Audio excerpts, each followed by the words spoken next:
અમદાવાદ આમ આદમી પાર્ટીના કાર્યાલય ખાતે વિસાવદરના ધારાસભ્ય ગોપાલ ઇટાલિયાએ પ્રેસ કોન્ફરન્સ કરીને જણાવ્યું કે ગુજરાતમાં આવનારી વિધાનસભાની ચૂંટણીમાં આમ આદમી પાર્ટી સરકાર બનાવશે, કારણ કે જનતા સરકારના કૌભાંડો, મોંઘવારી અને બેરોજગારી સામે લાચાર બની ગઈ છે, જેને લઈને આમ આદમી પાર્ટીના કાર્યકરો ડોર ટુ ડોર પ્રચાર કરીને જનતાને જાગૃત કરવાનો પ્રયાસ કરશે.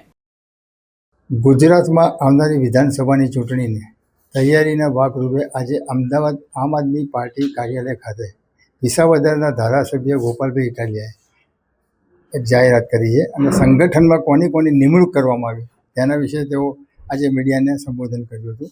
હવે આવનારી આ વિધાનસભાની ચૂંટણીમાં આમ આદમી પાર્ટીની તૈયારીઓ કેવી છે અને તેઓ કયા મુદ્દા લઈને જનતા સામે જશે, અને સૌથી અગત્યની વાત તો એ છે કે જનતા આમ આદમી પાર્ટી ઉપર વિશ્વાસ કેવી રીતે કરશે તે જાણવાનો પ્રયત્ન કરીશું. ગોપાલભાઈ, ચૂંટણી આવી રહી છે વિધાનસભાની, આમ આદમી પાર્ટીની રણનીતિ શું છે? રણનીતિ તો એક જ છે કે જનતા સુધી અમારી વાત પહોંચાડવી, ડોર ટુ ડોર કરવું, જનતાના મુદ્દા ઉઠાવવા, નાની મોટી ઘટના દુર્ઘટના બને તો એમાં જનતાને સાથે રહી અને ન્યાય અપાવવાની કોશિશ કરવી. આ અમારી કાયમી રણનીતિ છે અને એવી રીતે સંગઠન નિર્માણ કરવું અને સંગઠનના માધ્યમથી જ્યારે જ્યારે ચૂંટણી આવે ત્યારે ચૂંટણીમાં ઊભું રહેવું એક સતત ચાલતી પ્રક્રિયા છે. એવું નથી કે આની કોઈ આમ ડેડલાઇન છે કે એન્ડ પોઈન્ટ છે, સતત કન્ટિન્યુ પ્રોસેસ છે. સ્વરાજની ચૂંટણીમાં બે અપસેટ જોવા મળ્યા. ગુજરાતની વાત કરીએ તો ખાસ કરીને બે મોટા શહેરો સુરત અને અમદાવાદ. સુરતમાં આમ આદમી પાર્ટી તરફ ઝોક હતો જનતાનો, અને અમદાવાદમાં ખાડિયામાં જે ભાજપનું ગઢ કહેવાય છે ત્યાં કોંગ્રેસે જીત મેળવી. આમ આદમી પાર્ટી સુરતમાં હારી તો કઈ ક્ષતિઓ રહી ગઈ? એટલે એ બંને અપસેટ પાછળ મને એવું લાગે છે કે એસઆઈઆર જવાબદાર. એસઆઈઆરના કારણે મતદારો ખૂબ મતદાર યાદીમાંથી દૂર થયા અને એના કારણે આખા પરિણામો બદલાયા. સુરતથી હારી જાય એટલે મોટો અપસેટ કહેવાય ને. જીતી જશે આવતી ચૂંટણી. આ વખતે હારી ગયાનું શું? આ દેશમાં કઈ રાજકીય પાર્ટીનો કયો નેતા હાર્યો નથી. હાર જીત તો ચૂંટણીનો ભાગ છે, કઈ એના માટે કઈ મરસિયા તો ગાવાના નથી. સંઘર્ષ કરીએ, મહેનત કરીએ, વળી પાછા જનતા વચ્ચે જઈએ, નાની મોટી ક્ષતિઓ રહી ગઈ અને સુધારીએ અને પાછી નવી ચૂંટણી જઈએ તો જીતી જાય. એક વાત જાણવી છે કે જ્યારે પણ ચૂંટણીઓ આવે છે, પાર્ટી કોઈ પણ હોય, સમજો ભારતની ગણીએ કે ગુજરાતમાં ગણીએ, એન ટાઈમે આવન જાવન શરૂ થઈ જાય છે, ખરીદ વેચાણ. શું કારણ છે? કારણ કે તમારી પાર્ટીમાં બન્યું છે, તમે જાણો છો. રાઘવ ચડ્ઢા તાજો દાખલો છે, બરાબર છે. એ સિવાય રાજુ કરપડાનો દાખલો છે. તો આવું કેમ બને છે? આનો આમ છે ને કોઈ ચોક્કસ જવાબ ન હોય, કેમ કે આ એક માનવ સહજ વિચાર છે, માનવ સહજ બાબત છે. દરેક જેમ કે આ તો પાર્ટી છે એટલે આપમાં જ ભાજપમાં જાય તો કોઈ પૂછે. હવે એક ચેનલમાં જ બીજી ચેનલમાં જાય છે ને લોકો, એક કંપનીમાં જ બીજી કંપનીમાં જાય છે, એક રાજ્યમાં જ બીજા રાજ્યમાં જાય, એક જિલ્લામાં જ બીજા જિલ્લામાં જાય. તો આ માનવ સહજ બાબત છે. આ તો રાજકારણમાં છે એટલે અમને કોઈ પૂછે, જવાબ દેવો પડે ને હાય હાય મુર્દાબાદી તો બધું આવે. બાકી બદલાવ, પરિવર્તન, માણસ પોતાની કન્વિનિયન્સી પ્રમાણે હંમેશા રહેતો હોય. સુખ સુવિધા, સગવડ, સરળતા એને જોઈને હંમેશા તમે આજે આ ચેનલમાં જો, એવું બને કાલ તમે તમારી ઘરની ચાલુ કરો, પછી એ વેચીને બીજે જોડાઈ જાય. આ બધું આ મીડિયા છે, ઓલી પાર્ટી છે. પણ જે માણસો એક લાંબુ લક્ષ્ય લઈને નીકળ્યા હોય, વિઝન સાથે નીકળ્યા હોય, એ ફેરફાર ન કરે. જે ટૂંકી દોડમાં જાજુ મેળવી લેવાની દાનત સાથે નીકળ્યા હોય, ચાહે વેપારમાં, ચાહે રાજનીતિમાં, ચાહે સમાજમાં, એ પોતાની રીતે ફેરફાર કર્યા કરે.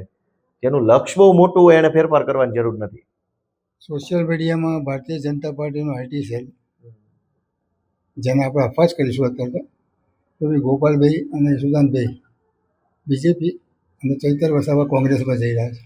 શું લાગે છે કે એન ટાઈમે આવું થઈ શકે છે કે નહીં થાય? એન ટાઈમે એવું ન થાય કે ભાજપના 10 ધારાસભ્યો આપમાં જોડાઈ જાય? એવું ન થાય તો પછી નહીં, એટલે સાચું છે તમને લાગે છે? ના, બસ તો હોય જ નહીં ને. હા, એટલા માટે હું તમને કહું છું કે ભૂતકાળમાં નેતાઓ જે બોલી રહ્યા છે ને એને બોલે છે ને એ પછી બે વચનો પાડતા નથી. તમે ઘણા આપણે નામ નથી દેવા પણ તમે જાણો છો, તમારે પાર્ટીના નેતાઓ હતા, કોંગ્રેસના હતા. ના કોઈ ટેન્શન નથી, મજા કરો. અમે સંઘર્ષ. ગોપાલભાઈ ભાજપ, અરે માફ કરો, ગોપાલભાઈ આમ આદમી. હું આમ આદમી પાર્ટીમાં છું, આમ આદમી પાર્ટીમાં રહેવાનો છું અને આમ આદમી પાર્ટીની સરકાર બનાવવાની છે. અને જેણે જનતાને લૂંટ્યા છે, ચોરી કરી છે, એને સજા આપવાની છે. પેટ્રોલ ડીઝલ બચાવવા માટે ગોપાલ ઇટાલિયા શું કહેશે? આપણે બિનજરૂરી વાપરતા જ નથી તો બચાવવાની ક્યાં વાત આવી? હું કારણ વગરનું ડીઝલ વેડફતો તો મારે બચાવવાનો. મોદીજીએ તો બચત કરવાની વાત- ભલે એને કીધું પણ બચાવવાની વાત ક્યારે? તમારે 1 ગ્લાસ પાણીની જરૂર છે અને તમે 3 ડોલ લઈને ફરો છો તો મારે તમને કહેવું પડે કે 1 ગ્લાસ પાણી પી જાઓ પછી આ 3 ડોલ વેડફતા નહીં. જરૂર 1 ગ્લાસની છે અને સાથે 1 ગ્લાસ છે તો આમાં બચાવવું શું, માણસ કે પેટ્રોલ? તમારા હાથમાં 1 ગ્લાસ પાણીનો ભર્યો છે, રણમાં છો, મોદીજીએ કીધું પાણી બચાવો. હવે તમને બચાવવાના કે 1 ગ્લાસ પાણી બચાવવાના? તો તમને બચાવવા માટે પાણી પીવું પડે. તમારી પાસે 50 ગ્લાસ હોય અને જરૂર 1 ગ્લાસની હોય તો મારે કેવું પડે કે ભાઈ 1 ગ્લાસ પાણી પી જાઓ પછી પેલા 49 ગ્લાસ છે ને વેડફતા નહીં, બચાવજો. આ જરૂર પૂરતું નથી ને બચાવવાની ક્યાં વાત કરો? હા, જેટલું જોઈએ એટલું તો આપો પેલા. બટ એ તો મોદીજી તો કે એ મહાન માણસ છે. આપણે વિચારવાનું ને કે અહીં જરૂર પૂરતો માલ નથી ને બચાવવાની વાત નીકળો. ગોપાલભાઈ, તમારી દ્રષ્ટિએ, તમારી નજરમાં, તમારા વિચારો થકી જનતાને તમે જણાવો કે ગોપાલ ઇટાલિયા અથવા આમ આદમી પાર્ટી જો સરકાર બનાવે છે, જનતા જો મતદાન કરે તો એ રીતનું, તો તમારા માટે સૌથી સળગતો મુદ્દો કયો હશે? દરેક મુદ્દા સળગતા મુદ્દા જ છે. આપણો સમાજ છે ને એ વિવિધતામાં એકતા વાળો સમાજ છે. એટલે અહીંયા એટલી બધી વિવિધતા છે કે કોઈ એક મુદ્દો ઓછો સળગતો છે ને બીજો મુદ્દો વધુ સળગતો છે એવું ન કહેવાય.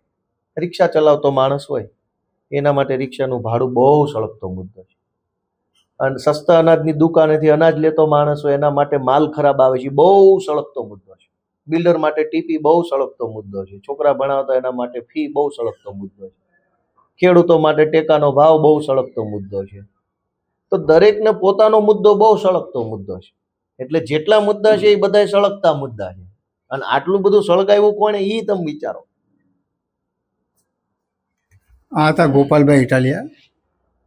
હવે પ્રશ્ન એ છે દર્શક મિત્રો કે આવનારી ચૂંટણીમાં આમ આદમી પાર્ટીની ટક્કર કોની જોડે ખરેખર થશે? કોંગ્રેસ કે પછી બીજેપી, કે બંનેની સામે આમ આદમી પાર્ટી એકલી છે? કારણ કે ભૂતકાળમાં ઘણી વખત બન્યું છે કે આવન જાવન શરૂ થઈ જાય છે. હાર્દિક પટેલ એનો તાજો દાખલો છે, રાજુ કરપડાનો દાખલો છે. કદાચ એવું એ બને કે ભવિષ્યમાં એટલે કે વિધાનસભાની પહેલાં કંઈક નવું અપસેટ જોવા મળે, કોંગ્રેસ તરફથી જોવા મળે, કાં તો આમ આદમી પાર્ટી તરફથી જોવા મળે, અથવા તો ભાજપના કોઈ નેતા કે કોઈ કાર્યકરો કે કોઈ હોદ્દેદારો કદાચ આમાં જોડાઈ શકે છે આમ આદમી પાર્ટીમાં. તેવું પણ એક ટર્ન આવી શકે છે. રાજનીતિ છે, ગમે તે બનશે. છતાં પણ આમ આદમી પાર્ટીની રણનીતિ સ્પષ્ટ છે કે આવનારી વિધાનસભાની ચૂંટણીમાં આ પાર્ટી સરકાર બનાવવા જઈ રહી છે. જોવાનું રહેશે જનતા શું નક્કી કરે છે. જોતા રહો દિવ્યાંગ ન્યૂઝ. ગિરીશ જોશી, અમદાવાદ. ગિરીશ જોશી, દિવ્યાંગ ન્યૂઝ, અમદાવાદ.